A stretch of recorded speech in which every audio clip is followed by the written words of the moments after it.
Okay, hello everyone. I'm back here for another video. This time it's a match against Moon Stompy. I saw his list. He's probably on Moon Stompy. I saw his MTG Gold page.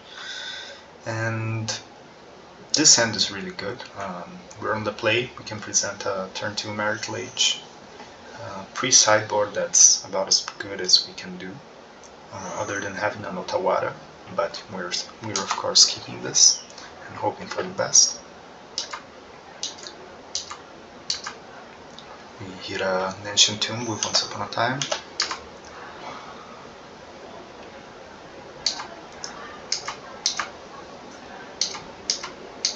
But he starts with a turn 1 Magus, so I mean there's nothing we can do here other than just trying to top deck an Otawara. Which we do not. He just plays threats and he wins before we can find it. And that's okay because games 2 and 3 get a lot better for us. This is basically how you want to sideboard. You want to bring in answers to the moon effects and one Disruptive Flute because it can stop one ring, it can stop Bombardiers, and it can also tax the moon effects and make it unplayable. So cut these cards.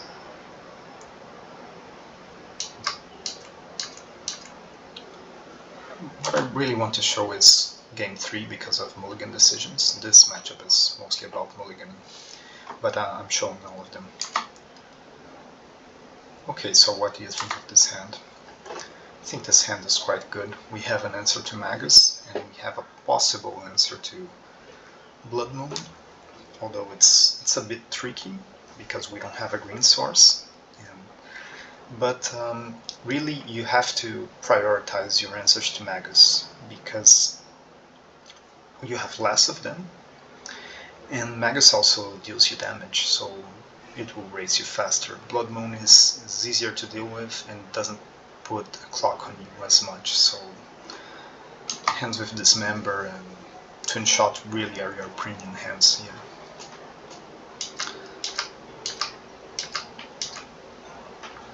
Okay, so I start on once, and these are our options.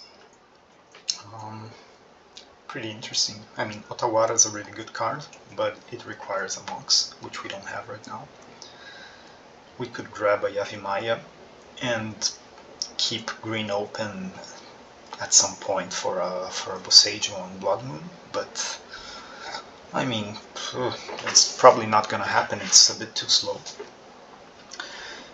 And we also have an Ancient Tomb and Disruptor Flute, which we could play to name Blood Moon and prevent him from casting that. For those reasons I think it's good to just grab a Wasteland, and we can present a Mana Denial plan as well.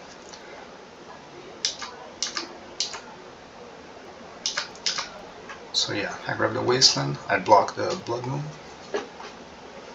Now he's very inclined to play a Magus because that's what mono red players usually do.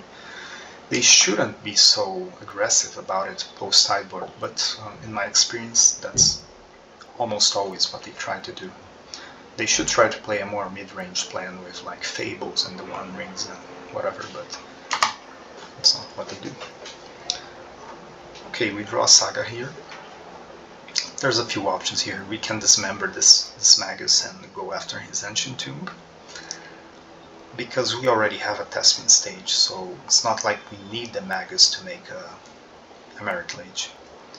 Or we can just, you know, play a Saga and develop a bit, and eventually when we destroy this Magus we have like we can get a Saga on Chapter 2 and start going from there. So this is what I decide to do. His turn, he just plays a land and no Chalice, no anything, and no red source if this Magus goes to the graveyard. Here I do a kind of interesting decision. I dismember it end of turn. This way I can have a Saga on Chapter 2 and start making constructs, and I can also Wasteland his Ancient Tomb if I need, and puts him in a kind of precarious situation. If he draws another Magus, it's not a problem because my Saga will be on chapter 2 and we can make infinite constructs now. So this is really the role that Saga will play in this matchup. It's not supposed to be your main plan, but on certain occasions you can depend on it. Now I draw a Dark Depths, which changes everything, of course. We just want to make a Merit Legion in the game.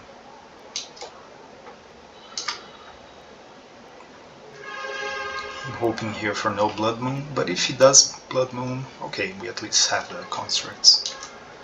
He goes for a Fable. Okay, and this is GG. We can just make a hasty Merit Legion or turn and win. That's what we do.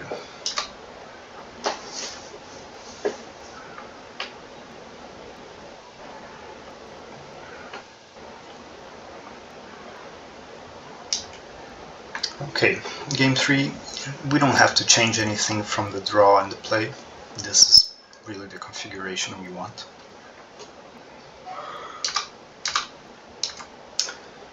Okay, in this hand, what about this hand? This hand has a Mox. Mox is really a premium card. It has an answer to Blood Moon even if he plays it on turn 1. It has a Thespian Stage, a crop rotation, so it can present a relatively early Merit Lage, but it has no answer to Magus of the Moon. And what do you think of this? I think this is not good enough for a 7-card hand. Like I said, you really want an answer to Magus. It's your main goal here, answer to Magus. And you're in 7. Yeah, you could keep this if you already mulliganed, but we have a lot of hands that are just like Dismember and Dark Depths, and that's just better. And so we go ahead and mulligan it. I think a lot of players would have kept this hand, and as you see, it would not have turned out good for them.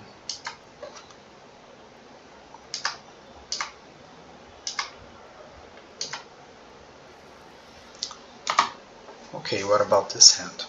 It has a Mox and an Otawara. I think this already makes it kind of a keep, because it answers both Magus and Blood Moon. It also has a Force of Vigor in case he plays a Chalice on 0. So yeah, I think we're in a bit of trouble if he goes for a mid-range plan and starts playing Fable on the One Ring, but at the same time, just drawing a Depths it's not a super slow Merit Lage. So we keep this, hope for the best.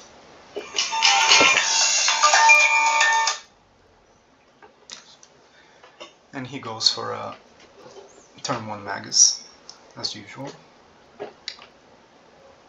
Now it's just a question of getting to our Merit Lage. We draw a crop rotation, so we have a Merit Lage already. We have a Dark Depths. He kept Soul Guide in. He really shouldn't. This card just doesn't do too much.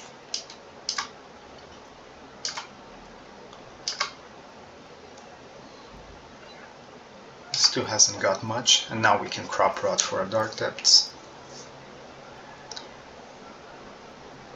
He goes for Disruptor Flute, but it's a tough situation for him. What do you name? Like Dismember, Twin Shot? Probably Twin Shot, I would say, is the right name, but he thinks Dismember is the correct one.